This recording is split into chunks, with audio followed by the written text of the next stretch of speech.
Hello students, welcome to our YouTube channel KR Sahu class. Students, आज के इस video में आप लोगों को द लास्ट लेसन का क्वेश्चन आंसर बताने वाली हूँ। क्वेश्चन आंसर को मैं हिंदी में एक्सप्लेन करने वाली हूँ जिससे कि आप अच्छे से तैयारी प्रिपेयर कर सके। स्टूडेंट्स, मैंने इसका हिंदी समरी बनाया हुआ है। यदि आपने उस वीडियो को नहीं देखा है तो आप इस वीडियो के नीचे में डिस्क्रिप्शन में लिंक दिया हुआ है, वहाँ से देख करके आप समझ सकते हैं, जो कि मैंने एक्सप्लेन किया हुआ है बहुत ही सरल लैंग्वेज पे। तो चलिए वीडियो को स्टार्ट करते हैं।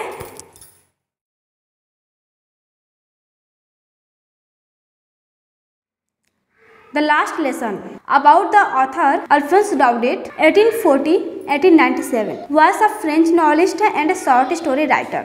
Alphonse Daudet एक फ्रेंच नॉवेलिस्ट थे और इसके साथ एक शॉर्ट स्टोरी राइटर भी थे। Think as you read.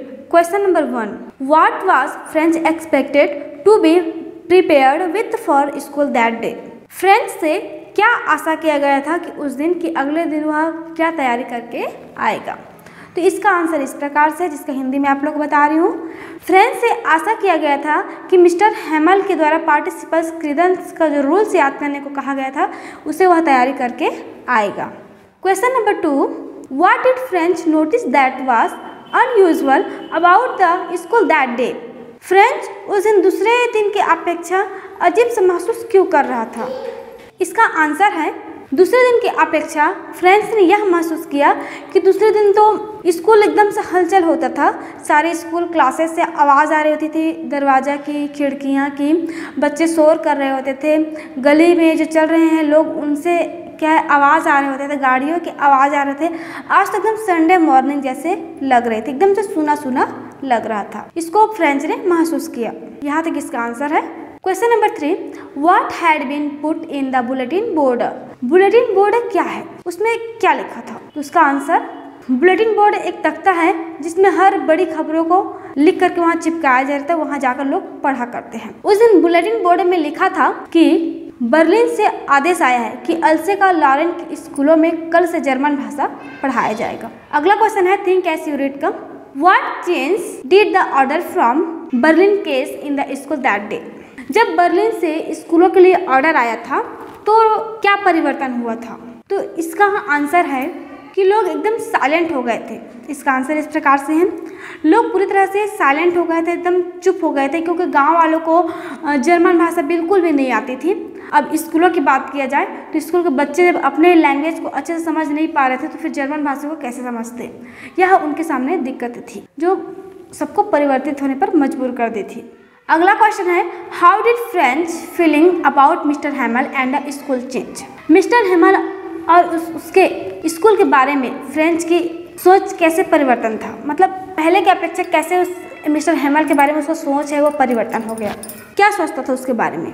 तो इसका आंसर इस प्रकार से है, जिसका हिंदी है, फ्रेंच पहले तो मिस्टर हैमल के बातों को बिल्कुल ध्यान नहीं देता था, कुछ भी पढ़ाने पर वो क्या भूल जाता था। परंतु उस दिन जब उसको पता चला कि अब स्कूल की जो लैंग्वेज है चेंज हो जाएंगी तो वह उसको बहुत ध्यान से पढ़ने लगा और उसे ऐसे लग रहा था कि जैसे कि पहले कभी भी उसने इतना अच्छा से तो पढ़ाया ही नहीं होगा और उसका बिहेवियर, उसका व्यवहार भी इतना अच्छा तो कभी था ही नहीं। इस प्रकार से इसका आंसर है। स्टूडेंट्स, क्वेश्चंस का यहाँ पर हिंदी में लिखा हुआ है। अगर आप ऐसे नोट्स बनाते हैं तो आपको प्रिपेयर करने बहुत ही इजी होगी, इसीलिए मैंने इस प्रकार से नोट्स के नीचे यहाँ पर हिंदी लिखा हुआ है। तो आप जो है इस प्रकार से नोट्स बनाइए और तैयारी कीजिए, जिससे कि आप जब भी प्रिपेयर करने के लिए बैठेंगे और फेयर कॉपी को देखेंगे ना तो हिंदी को देखते ही आपको पूरा क्वेश्चन आंसर यूँ ही याद हो जाएगा। अगला क्वेश्चन है, the people in this story suddenly realize how precious their language is to them. What show you this? Why does this happen? इस कहानी के लोग अचानक महसूस करते हैं कि उनकी भाषा उनके लिए कितनी मूल्यवान है। आपको यह क्या दिखाता है, यह क्यों घटित हुआ? तो इसका आंसर है, बर्लिन से यह ऑर्डर आता है कि अब अल्सेक और लॉरेन की स्कूलों में उनकी जो फ्रांस लैंग्वेज उसे परिवर्तित कर दिया जाएगा और जर्मन भाषा पढ़ाया जाएगा। तो लोगों को पता चलती है उनकी लैंग्वेज की इम्पोर्टेंट कितनी थी। वे जब अपनी भाषा बोलते तो कुछ भी आसानी से बोल सकते थे, परंतु कल से उनको जर्मन भाषा में बात करनी होगी, स्कूलों में पढ़ना होगा, जो उनको बिल्कुल भी नहीं आता था। जब उनको अपनी भाषा अच्छे से नहीं आता था तो वे जर्मन भाषा को कैसे बोलेंगे? यहाँ तक कि वो जो बच्चे हुए स्कूल में पढ़ने वाले हैं और बाकी जो अनपढ़ लोग हैं, जो खेती किसानी करते हैं, जो कार्य करते हैं, वे कैसे करेंगे। उनके सामने बहुत सारे क्या है परेशानियां आ गई थी। तब उनको एहसास हुआ कि उनकी जो लैंग्वेज उसकी इम्पोर्टेंट कितनी है। इस प्रकार से इसका आंसर है।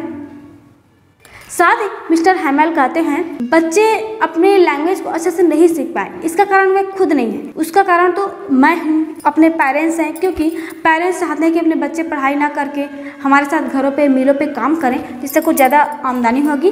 और मैं चाहता था जिस दिन मेरा मर्जी था फिशिंग करने का, मछली खाने का, या फिर मेरे पौधों को पानी की आवश्यकता थी तो मैं क्या करता था, बच्चों को कहता था कि जा मेरे पौधों को पानी दे दो, या फिर मैं फिशिंग के लिए जाता था और बच्चों को स्कूल का छुट्टी दे दिया करता था। तो इसमें मेरी गलती है कि बच्चे अच्छे से फ्रेंच लैंग्वेज को क्या नहीं सीख पाए। इस प्रकार से फ्रेंच उसको क्या बताता है, बच्चों को अनाउंस करता है कि गलती सिर्फ तुम्हारी नहीं, हमारी और तुम्हारे पेरेंट्स के भी है। ये अगला क्वेश्चन है।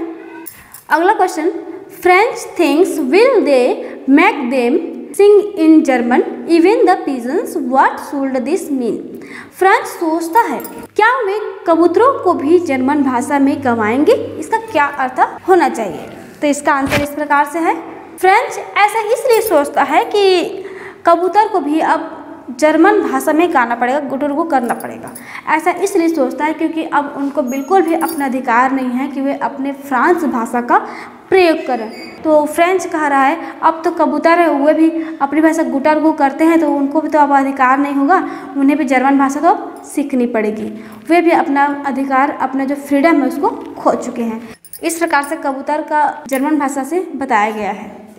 अगला है talking about the term. Question number 1, when people are insolvent as long as they hold fast to their language, it is as if they had a key to their prisons. Can you think of examples in history where conquered people and their language taken away from them or had a language imposed on them?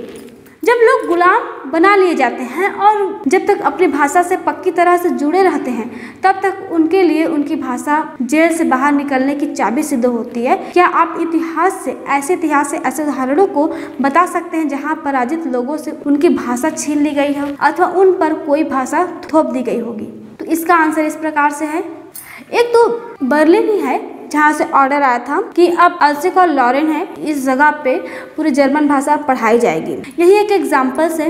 रही बात language की, तो language क्या है, हमारी वाकई में चाबी है, क्योंकि हम अपने लैंग्वेज के माध्यम से किसी से कुछ भी मांग सकते हैं और कुछ भी कार्य को बता सकते हैं, कर सकते हैं। जब हमें कुछ कार्य बोला जा रहा है दूसरी भाषा में, तो वो तो हमें बिल्कुल भी समझ में आती ही नहीं है। तो सबसे इम्पॉर्टेंट है हमारी लैंग्वेज। हमारी लैंग्वेज है तो हम किसी भी चीज़ को अच्छे से कह सकते हैं, कर सकते हैं और दूसरे को बता सकते हैं, पढ़ा सकते हैं और अपने लाइफ में कुछ करने के बारे में सोच सकते हैं। दूसरी भाषा को हमें काफ़ी टाइम लग जाता है समझने में, सोचने में, तभी हम उसके बारे में कुछ आगे कर सकते हैं। इस प्रकार से यहाँ तो उसका आंसर है।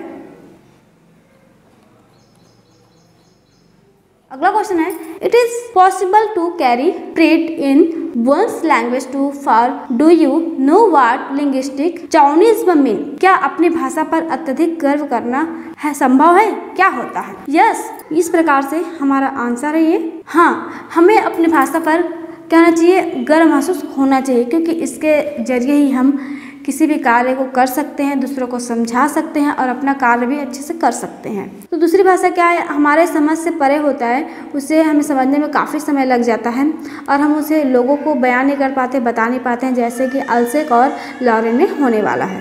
तो स्टूडेंट, इस प्रकार से इसका इम्पॉर्टेंट क्वेश्चन आंसर है, जिसे मैंने आपको हिंदी में समझाने का प्रयास किया हुआ है। तो आप भी इसी प्रकार से नोट्स बनाइए, जिससे कि आप यकीन करिए आपका जो तैयारी बहुत ही अच्छा होगा और साथ ही जब प्रिपेयर करेंगे तब तो बहुत ही ज़्यादा हेल्पफुल रहेगा। तो मिलते हैं फिर अगले वीडियो में। Thank you for watching my video.